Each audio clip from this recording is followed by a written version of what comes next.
analysis, let's bring in Kenneth Stein. He's a Professor Emeritus at Emory University and the President of the Center for Israel Education. Really appreciate you coming on the program. Now, Netanyahu said that Israel's response will change the Middle East. If it does launch a ground incursion into Gaza early this week or next week, as predicted by US officials, what will that mean for the conflict, not just with Hamas, but for the broader region? I think this attack on Israel is an indication that the Western analysts who believe that there really was an unfolding peace process were extraordinarily naive, that they had refused to read Arabic sources, that they kept on copying each other's understanding of the possibility of a two-state solution. And they've now been set far back to the reality that the possibility of a Palestinian-Israeli agreement is more than 5 to 10 years away, because the mistrust that has occurred because of Hamas brutality on innocent men, women, and children will make Israelis highly suspicious of making any accommodation.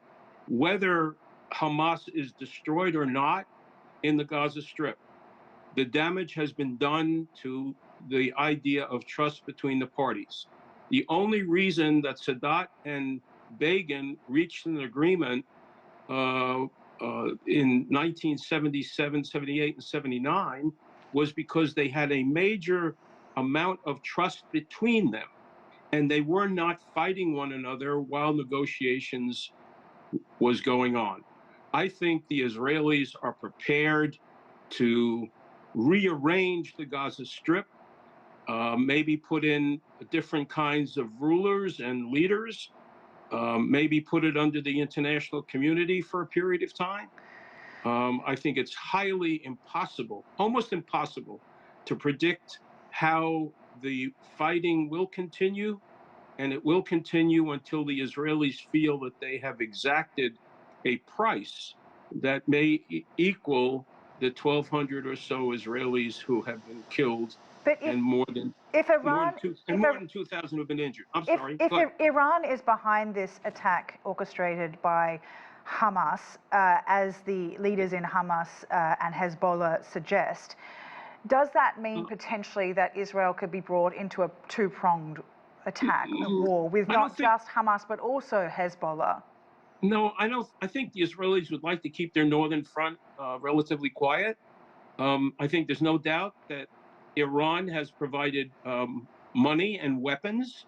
I think one has to understand that this was maybe influenced and catalyzed by Iran, but Hamas has a plenty amount of its own motivation ideologically to kill Jews and destroy the state of Israel. They didn't need Iran to motivate them. They had this in their own charter, which they wrote in 1988, excuse me. Saudi officials remain convinced that the API is a solid foundation for which negotiations can proceed.